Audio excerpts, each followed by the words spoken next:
પરીક્ષાની અંદર મળતા પ્રતિબિંબ જે છે એની ચર્ચા કરેલી હતી। ત્યારે તમને છેલ્લે લેક્ચર પૂરતા જેવું કીધું હતું ભાઈ નેક્સ્ટ લેક્ચરની અંદર આપણે જે છે પરીક્ષાને લગતા જેટલા દાખલા છે એ આપણે સોલ્વ કરવાના છે, બરાબર। તો નેક્સ્ટ ટાઈમ જે છે દાખલા સોલ્વ કરવાની વાત કરેલી હતી, તો આજે સ્વાધ્યાય અને ઉદાહરણના જે છે દાખલાની થોડી ઘણી જે છે ચર્ચા કરીશું। તો ઉદાહરણ નંબર 3 જે છે ટેક્સ્ટબુકની અંદર રકમ જોજો ખાસ। શું રકમની અંદર કીધું છે? એક અંતર્ગોળ અરીસાની વક્રતા ત્રિજ્યા 15 સેન્ટીમીટર છે। ભાઈ આ જે છે એ તમારી કેટલી છે? 15 સેન્ટીમીટર છે। વક્રતા ત્રિજ્યા 15 સેન્ટીમીટર છે। આ અરીસાની સામે વસ્તુને એટલે હવે પેલો જે કેસ છે એની અંદર વસ્તુ જે છે u બરાબર 10 સેન્ટીમીટરે મૂકવામાં આવે, ત્યારબાદ બીજા દાખલાની અંદર એવું કીધું છે 15 સેન્ટીમીટર દૂર મૂકતા પ્રતિબિંબના સ્થાન, પ્રકાર અને મોટવણી જે છે બંને કિસ્સાની અંદર શોધવાના છે। ફરી એકવાર રકમ રિપીટ કરીએ।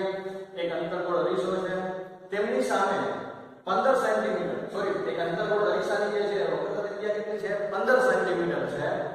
આ અરીસાની સામે વસ્તુને 10 સેન્ટીમીટર અને 15 સેન્ટીમીટર એમ બે વખત અલગ અલગ જગ્યાએ મૂકવામાં આવે તો દર વખતે પ્રતિબિંબના સ્થાન, પ્રકાર અને મોટવણી જે છે એ આપણે શોધવાના છે।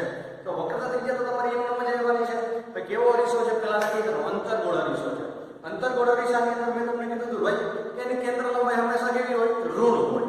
કેન્દ્ર લંબાઈ કેવી હોય? હંમેશા ઋણ હોય। અરીસા છે તો અરીસાની વાત કરીએ છીએ તો પેલા અરીસાનું સૂત્ર પણ યાદ કરી લે અને મોટવણીનું સૂત્ર પણ યાદ કરી લે। અરીસાનું સૂત્ર કે આપણે આવું હતું 1/u + 1/v બરાબર 1/f। આવું એક સૂત્ર હતું અને મોટવણીનું સૂત્ર લખવામાં આવે તો m બરાબર શું? -v/u। આ બંને જે ફોર્મ્યુલા છે આપણે પ્રૂફ કરેલા છે। તો આ બંને ફોર્મ્યુલા ઉપરથી જ આપણે દાખલો સોલ્વ કરવાનો છે। વક્રતા ત્રિજ્યા કેટલી કીધી છે? 15 સેન્ટીમીટર કીધી છે। ભાઈ આપણે કેન્દ્ર લંબાઈ કેટલી હોય? સોલ્વ કરવા માટે શું જોઈએ? કેન્દ્ર લંબાઈ। તો કેન્દ્ર લંબાઈ તમારે જે ફાઇન્ડ કરવાની છે, તો કેન્દ્ર લંબાઈ ફાઇન્ડ કરવાની છે તો કેન્દ્ર લંબાઈ જે છે તમને કીધું હતું ભાઈ કે વક્રતા ત્રિજ્યાની કેટલી હોય? હંમેશા અડધી હોય, બરાબર। જો r 15 સેન્ટીમીટર છે તો f જે છે એ કેટલું છે? r/2 એટલે કે 15/2 સેન્ટીમીટર। આવું લખી શકાય કે ન લખી શકાય? લખી શકાય। અને અંતર્ગોળ અરીસો છે એટલે એની કેન્દ્ર લંબાઈ કેટલી થાય ભાઈ? માઈનસ એટલે -15/2 સેન્ટીમીટર। વસ્તુ અંતર કેટલું છે? 10 સેન્ટીમીટર। વસ્તુ હંમેશા કઈ બાજુ મૂકવાની હોય? સમાંતર પદ્ધતિની અંદર યાદ કરો। વસ્તુ હંમેશા કઈ બાજુ હોય? ડાબી બાજુ હોય છે। વસ્તુ હંમેશા કઈ બાજુ હોય છે? ડાબી બાજુ। તેથી u બરાબર -10 સેન્ટીમીટર। ક્લિયર હતી વસ્તુ? ત્યારબાદ આવે પ્રતિબિંબ। પ્રતિબિંબ તમારે ફાઇન્ડ કરવાનું છે એટલે ગોતવાનું છે। તો સૂત્ર મૂકીએ 1/u + 1/v બરાબર 1/f। 1/u કેટલા છે? એટલે -10 1/v એમનો 1/f કેટલા છે તમારી પાસે? -1/15/2 પણ છેદનો છે ક્યાં છે ભાઈ? અંશમાં છે તો આપણે જે છે અંશમાં મૂકશું તો -1/10 +1/v એમનો -2/15 થઈ જશે, બરાબર છે। હવે 1/10 આ બાજુ માઈનસ છે, આ બાજુ છે તો પ્લસ, બરાબર કે આ બાજુ છે તો પ્લસ થઈ જશે -2/15 પ્લસ 1/10 થશે કે નહીં થાય? હવે જે છે સરવાળા બાકી માટે લસા લઈએ 10 દૂર 20 પ્લસ 15 × 15 છેદમાં 15 × 10 એટલે 150। ક્લિયર આટલી વસ્તુ? આ તમારા v મળી ગયા 1/v। ભાઈ 15 માંથી 20 જાય કેટલા આવશે? -5 મોટા પ્રતિ નિશાન છેદમાં કેટલા આવશે? 150 5 13 બરાબર ને? એટલે 1/30 આવશે એટલે v બરાબર કેટલા લખાશે? -30 સેન્ટીમીટર લખાશે। કારણ કે 1/v બરાબર તમને કેટલા મળ્યા હોય? -1/30। તેથી v બરાબર કેટલો થઈ ગયો ભાઈ? -30 સેન્ટીમીટર। એટલે પ્રતિબિંબ જે છે તમારું ઋણ મળે છે। ઋણ મળે છે તો તમને કીધું ભાઈ તમારું પ્રતિબિંબ એટલે મતલબ એવો છે ડાબી બાજુ હશે। ડાબી બાજુ જે પણ પ્રતિબિંબની રચના થાય એ હંમેશા કેવા હોય? વાસ્તવિક અને કેવા હોય? ઉલટા હોય। યાદ કરો। નહીં તો પ્રતિબિંબનો પ્રકાર કેવો થઈ ગયો તમારો? પ્રકાર જે શોધવાની વાત કરી હતી તો પ્રકાર જે છે વાસ્તવિક અને કેવો થશે? વાસ્તવિક અને ઉલટું। આ પ્રકારે જે છે પ્રતિબિંબ જોવા મળશે। પછી શું શોધવાનું છે? મોટવણી શોધવાની કીધી છે। મોટવણીનું સૂત્ર શું છે?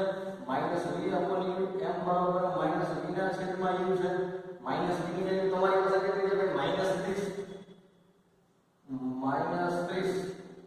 છેદમાં u કેટલા છે ભાઈ? u તમારી પાસે કેટલા છે?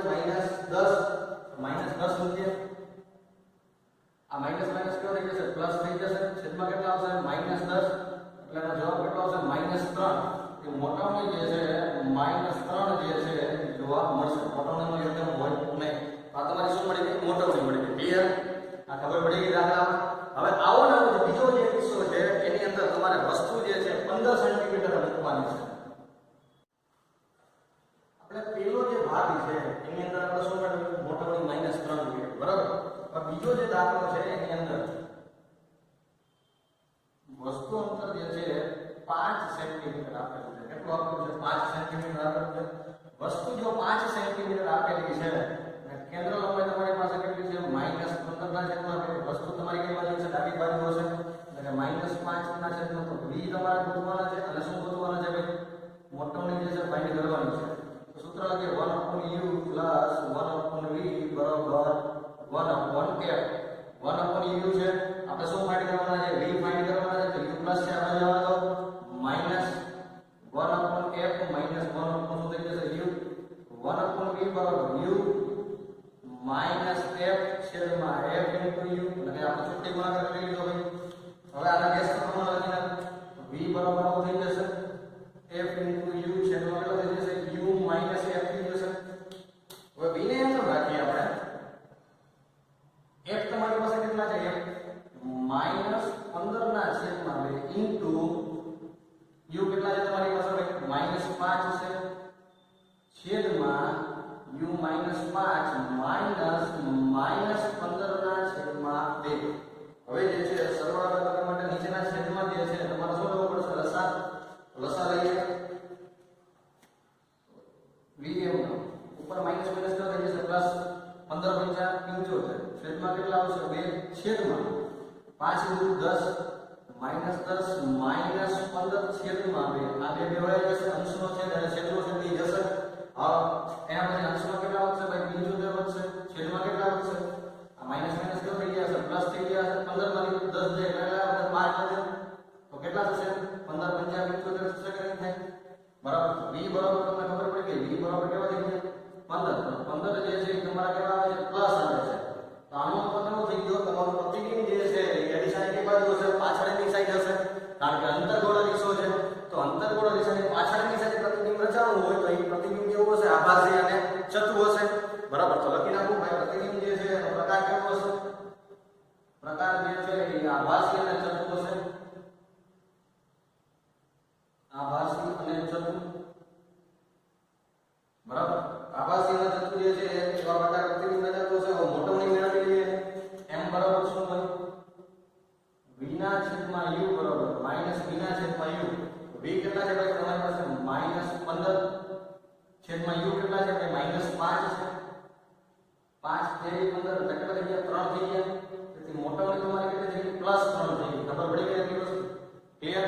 જ્યારે અગાઉના કેસની અંદર મોટવણી તમારી કેટલી થઈ ગઈ? માઈનસ થઈ ગઈ. ક્લિયર? તો આ એક જ રકમની અંદર બે અલગ અલગ દાખલા હતા એનો આપણે સોલ્યુશન કર્યું. હવે પછી એવું કીધું છે કે ભાઈ નેક્સ્ટ જે દાખલો છે આના પછીનો સ્વાધ્યાય 9.1 જે છે એનો દાખલો છે કે રકમ જે આવી દીધી છે 36 સેન્ટીમીટર વક્રતા ત્રિજ્યા છે. કેટલી સેન્ટીમીટર?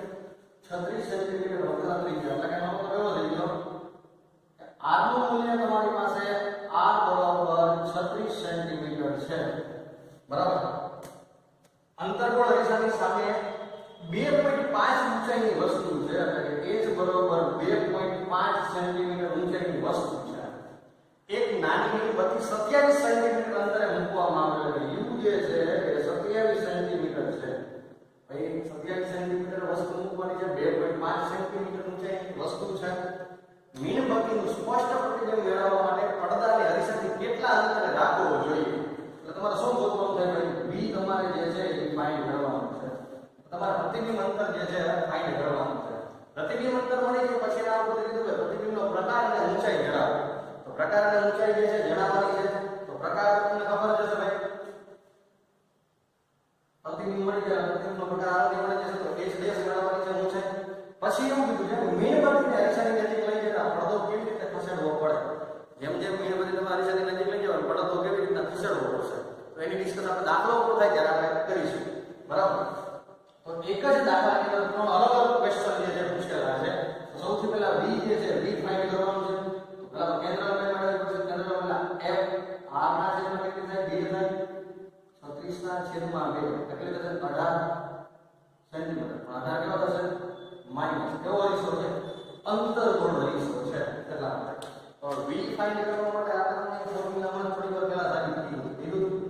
આ જે ફોર્મ્યુલા છે આ ફોર્મ્યુલાનો ઉપયોગ કરી લઈએ. v બરાબર થઈ જશે f u છેદમાં f sorry u minus f તમને ખબર પડી ગઈ છે ભાઈ આટલો ફોર્મ્યુલા જો બનાવી દો તો દાખલો ગણવો કેટલો ઈઝી પડી ગયો. બીજી એક વસ્તુ આવું v ના કેસમાં પણ થઈ શકે, u ના કેસમાં પણ થઈ શકે અને f ના કેસમાં પણ થઈ શકે. તમારે જેને ગોતવાના છે એને કરતા બનાવી દેવાના બરાબર. તો કિંમત મૂકી અલગ અલગ. f ની કિંમત કેટલી છે ભાઈ -18, u કેટલા છે ભાઈ 27 સેન્ટીમીટર. પણ વસ્તુ હંમેશા કઈ બાજુ ડાબી બાજુ લગાવતા છે માઈનસ થશે છેદમાં u -27 -18 ગુણ્યા 27 થશે છેદમાં -27 પ્લસ 18 થશે બરાબર. એટલે માઈનસ માઈનસ શું થઈ જશે પ્લસ 18 ગુણ્યા 27 છે એનું રાખીએ એટલે છેદ નથી ઉડાડતા. 18 ગુણ્યા 27 છેદમાં -9 તો 9 તેરી 27 થશે. 18 તેરી કેટલા થાય 54 થાય -54 સેન્ટીમીટર. v જે છે તમને -54 મળ્યા એટલે વસ્તુ તમારી ડાબી બાજુ છે. પ્રતિબિંબ તમારું કઈ બાજુ રચાણું ડાબી બાજુ રચાણું. તો પ્રકાર પણ આરામથી નક્કી કરી શકશો કે પ્રકાર કેવો થશે. પ્રકાર જે છે કેવો થશે વાસ્તવિક અને ઉલટું. વાસ્તવિક અને ઉલટું જે છે એવું પ્રતિબિંબ રચાશે. હવે ભાઈ એક કેસ થઈ ગયો બરાબર. ભાઈ વસ્તુ અંતર મળી ગયું. તેનો પ્રકાર જે છે પ્રતિબિંબનો પ્રકાર પણ મળી ગયો. હવે શું ગોતવાની છે h ડેશ ગોતવા માટે તમારી પાસે મોટો ફોર્મ્યુલા છે. m બરાબર શું છે ભાઈ v ના છેદમાં માઈનસ v ના છેદમાં u છે. પરંતુ m બરાબર તમે એક પણ બીજું પણ લખી શકો. શું લખી શકો h ડેશ upon h બરાબર માઈનસ v ના છેદમાં u. મોટોણીના સૂત્રમાં આપણે સાબિત કરેલું. અને મોટોણીની વ્યાખ્યા યાદ કરો. પ્રતિબિંબ ઊંચાઈના છેદમાં વસ્તુ ઊંચાઈના ગુણોત્તરને આપણે મોટોણી કહીએ છીએ બરાબર. તો h ડેશ તો તમારે ફાઇન્ડ કરવાના છે. h કેટલા છે તમારી પાસે ભાઈ 2.5. v કેટલા છે તમારી પાસે -54 છેદમાં u કેટલા છે ભાઈ તમારી પાસે -27. 27 દૂર થઈ જશે 54. 2.5 છેદમાં છે તો ગુણાકારમાં જશે. કોના ગુણાકારમાં જશે 2 ના ગુણાકારમાં જશે. 2 ના ગુણાકારમાં જાય તમારી h ડેશ કેટલા થઈ જશે 2.5 ગુણ્યા 2 કેટલા થઈ જશે 5 સેન્ટીમીટર. પણ 5 કેવા થશે ભાઈ -54 આગળ -5 સેન્ટીમીટર આવશે. અત્યારે મતલબ એવો છે કે પ્રતિબિંબ તમારું કેવું હશે ઊંધું હશે એટલે કે નીચેની તરફ હશે. ક્લિયર ખબર પડી ગઈ આટલી વસ્તુ. કારણ કે વાસ્તવિક અને ઉલટું જો જતું હોત તો h ડેશ તમારા કેવા પ્લસ. ક્લિયર આટલી વસ્તુ ખબર પડી ગઈ. એના પછીનો નેક્સ્ટ સમ એક્સરસાઇઝ નંબર બીજો જે દાખલો છે એ સોલ્વ કરીએ. હા એક સોલ્વ કરતા ભૂલી ગયા. મીણબત્તીના અરીસાની નજીક લઈ જવામાં આવે તો પડદો કેવી રીતે ખસેડવો પડશે એની વાતચીત કરવાની થઈ બરાબર. તો મીણબત્તી જે છે અરીસાની નજીક લઈ જવામાં આવે તો પડદો જે છે તમારે આપણે વાત કરી ભાઈ h ડેશ જે છે -5 સેન્ટીમીટર મળ્યા. પછીનો જે આગળનો પ્રશ્ન તો મીણબત્તી અરીસાની નજીક લઈ જતા પડદો કેવી રીતે રાખવો પડશે સોરી ખસેડવો પડે. તો તમે મીણબત્તીને અરીસાની જેમ જેમ નજીક લઈ જાઓ છો આ તમારો પડદો છે અને મીણબત્તી જેમ જેમ નજીક આવે છે તો તમારું પ્રતિબિંબ તમને ખબર છે ભાઈ ક્યાં જશે. તો જેમ તમે અરીસાની નજીક જાઓ એમ તમારું પ્રતિબિંબ કેમ રચાતું હોય દૂર રચાતું હોય. તમે પ્રતિબિંબના પ્રકાર બધા યાદ કરો. એમાં આપણે વસ્તુને અનંત અંતરે મૂકતા હતા તો મુખ્ય કેન્દ્ર f ઉપર હતું. જ્યારે મુખ્ય કેન્દ્ર f ઉપર વયા ગયા તો પ્રતિબિંબ તમારું અનંત અંતરે વયું ગયું બરાબર. તમે જેમ જેમ નજીક જશો મીણબત્તીને લઈને અરીસા તેમ તમારું પ્રતિબિંબ દૂર જશે. તેથી તમારે પડદાને કઈ બાજુ લઈ જવા પડશે દૂર લઈ જવા પડશે. કઈ બાજુ લઈ જવા પડશે દૂર બરાબર. એના પછીનો જે છે એક્સરસાઇઝનો દાખલા નંબર બીજો 15 સેન્ટીમીટર કેન્દ્ર લંબાઈ ધરાવતો બહિર્ગોળ અરીસો છે. કેટલા સેન્ટીમીટર છે 15 સેન્ટીમીટર કેન્દ્ર લંબાઈ ધરાવતો બહિર્ગોળ અરીસો છે. ભાઈ કેન્દ્ર લંબાઈ f જે છે 15 સેન્ટીમીટર છે. બહિર્ગોળ અરીસો છે તો બહિર્ગોળ અરીસાની કેન્દ્ર લંબાઈ હંમેશા કેવી હોય પ્લસ બરાબર. 4.5 સેન્ટીમીટરની ઊંચાઈની વસ્તુ છે. 4.5 સેન્ટીમીટર ઊંચાઈની વસ્તુ છે બરાબર. 15 સેન્ટીમીટર કેન્દ્ર લંબાઈ ધરાવતો અરીસો 4.5 4.5 સેન્ટીમીટર ઊંચાઈની એક વસ્તુ અને એ સોય જે છે વસ્તુ તમારી સોય છે, સોયને કેટલા સેન્ટીમીટર દૂર રાખી છે? 12 સેન્ટીમીટર રાખેલી છે. એટલે u બરોબર 12 સેન્ટીમીટર. હવે એ તો વસ્તુ તમે ડાબી બાજુ પર કેવું થાય? માઈનસ થાય. તો પ્રતિબિંબનું સ્થાન અને મોટવની શોધવાની છે. પ્રતિબિંબનું સ્થાન એટલે કે v અને મોટવની એટલે કે m. તમારે આ બે વસ્તુ ફાઇન્ડ કરવાની છે. તો આપણે જે છે v ગોતીએ તો v માટેનું ફોર્મ્યુલા આમાં થોડી વાર પહેલા જ આપણે f u છેદમાં u માઈનસ f u છેદમાં u માઈનસ f કેટલા છે તમારી પાસે? 15 સેન્ટીમીટર. u કેટલા છે તમારી પાસે ભાઈ? -12 સેન્ટીમીટર છેદમાં -12 -15. -12 અને -15 છે તો 15 ગુણ્યા 12 -15 ગુણ્યા 12 થઈ જશે. કારણ કે આ બધું માઈનસ થઈ જશે. -15 તો -12 -12 એ 27 થઈ જશે. છેદ ઉડાડી દઈએ આપણે. 5 તેરી 15 થાય, 9 તેરી 27 થશે, 4 તેરી 12 થશે, 3 તેરી 9 થશે, 5 ચોક 20, 20 ના છેદમાં કેટલા થઈ જશે? 3 થઈ જશે. 20 ના છેદમાં 3 સેન્ટીમીટર જે છે એટલો જવાબ આવશે. બરાબર. પ્રતિબિંબ અંતર જે છે -20 ના છેદમાં માઈનસ નો થઈ જશે પ્લસ. બરાબર. પ્લસ 20 ના છેદમાં 3 જે છે જવાબ આવશે. તો 20 માઈનસ 3 કરશો તો કેટલામાં 6.66 સેન્ટીમીટર, 6.66 સેન્ટીમીટર અંતરે જે છે પ્રતિબિંબની રચના થશે. ક્લિયર આવી વસ્તુ? તો આ પ્રતિબિંબ રચાઈ ગયું. પણ પ્રતિબિંબ કેવો હશે? એનો પ્રકાર કેવો હશે ભાઈ? આભાસી અને ચલતું હશે. કેવો હશે પ્રકાર જે છે જોવા જઈએ? આભાસી અને ચલતું. બરાબર. હવે એનું મોટવનું સ્થાન મેળવીએ તો m જે છે મેળવીએ. m બરાબર કેટલા હોય? -b ના છેદમાં u. તો v કેટલા છે? 20 ના છેદમાં 3 છેદમાં u કેટલા છે ભાઈ તમારી પાસે? -20 ના છેદમાં 3 છેદમાં u કેટલા છે ભાઈ? -12. માઈનસ માઈનસ કરો એટલે પ્લસ થઈ ગયું. તો 20 ના છેદમાં 12 ગુણ્યા 3 થઈ જશે. તો 4 25 સોરી 4 25 અને 4 તેરી કેટલા થઈ જશે? 12. 4 25 અને 4 તેરી 12 થશે. તો 5 ના છેદમાં કેટલા જશે? 3 તેરી 9. બરાબર. 5/9 જે છે તમારી પાસે જે છે મોટવણી મળી જશે. ક્લિયર આવી વસ્તુ? તો મોટવણી મળી ગયા પછી જે છે તમને ઊંચાઈ આપેલી છે 4.5. ઊંચાઈ જે છે આપણે પ્રતિબિંબ ઊંચાઈ મેળવી લઈએ. તો m બરાબર તો આવું લખતા તમે કે h dash upon h. m તમારી પાસે કેટલા છે? 5/9 છે. h ડેશ નું છેદમાં 9 સેન્ટીમીટર સોરી 5/h કેટલા છે? 4.5 સેન્ટીમીટર છે. 4.5 છેદમાં છે કૌંસમાં જશે 4.5 5 ગુણ્યા 4.5 છેદમાં 9 બરાબર h ડેશ 9 5 45 થશે. બરાબર કે નહીં? બરાબર. છેદમાં કેટલા છે? 10 પોઈન્ટ દૂર કરશો તો 5 દૂર 10 એટલે h ડેશ જે છે 5 ના છેદમાં 2 5 ના છેદમાં 2 એટલે 2.5 સેન્ટીમીટર થશે. કેટલું થશે? 2.5 સેન્ટીમીટર જે છે એટલા નંબર તેની રચાશે. ક્લિયર હતી વસ્તુ? બરાબર.